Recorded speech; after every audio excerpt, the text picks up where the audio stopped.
I lie on my bed and hear a train whistle across the night in a chill winter. Owned by the dead. This train is like the dripping of water that will wake the dead. This train emits the pulse of life that has gone.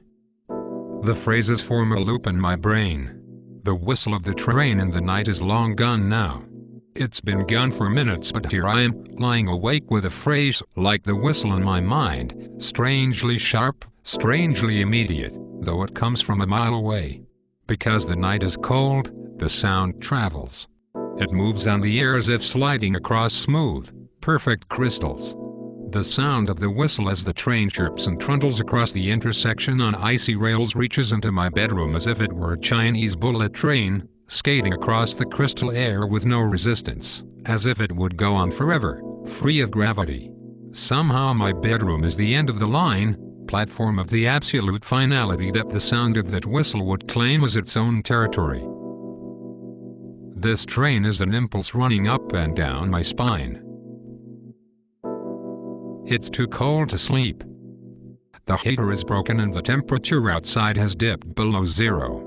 My apartment is like an ice box everywhere above my blankets, which are pulled up to my chin. I fear facial frostbite. This train is like the dripping of water that will begin the flood. Breaking out of this memory, I see this place, my home, as it will be after the thaw, when the wind comes back and the bugs buzz in the overwatered grass outside the window. They will kill him. I see it now as it happened later. Around the corner, they will find him with a plastic bag pulled over his head and pants pulled down around his ankles. He will be tied to a chair. Dead. A teenaged boy will find him and run out of the store shouting, "They killed him! They killed him!" Later, in just an hour, I will learn that the boy was yelling about his own father. But at the time I would think it was a lesser drama. In an hour there will be over 10 police cars, ambulances, and fire trucks, and a tactical police vehicle, all parked at random inside the cordon of yellow police tape. In that hour a small, ragged group of shocked neighbors will be gathered at the edge of the yellow tape, looking past it but staying back, watching the confused activity of the police. Trying not to watch the family of the murdered man huddled in a car nearby. I cannot see the boy anymore as I stand at the edge of the cordon. A man on the inside of the rope tells us he was in the store when the boy found his father. He tells us that he saw the body. He saw everything. He is the reason I know about the plastic bag and the pants at the ankles, and the man tied to the chair. In my bed, I lie 100 feet from the back room of the store where the man will be discovered by the last person in the world who should see such a thing. His son. This train is the dripping of water that will wake the dead.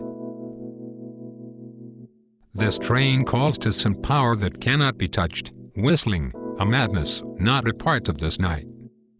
I'm freezing, awake in my bed, with this dull refrain chugging through my mind. I've turned to ice. Inside the ice is the fly, trapped, and the fly murmurs, "This train.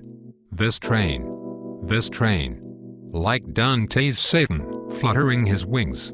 And Eliot continuing. These wings, not meant for a flight, but mere fans to beat the air. The fly is becoming aware of suffering and beats its fans and freezes the ice and murmurs, "I am cold." I wonder how it came to this. I wonder how I got here to lie under frozen blankets, so close to a murder that hovers on the horizon, pressing Dante's fly to explain the nature of suffering. I wonder, oddly, how my mother is doing at this moment. Is she asleep in California? Is she tossing and turning and thinking of my departed father? Dead. Everyone dead but she and I.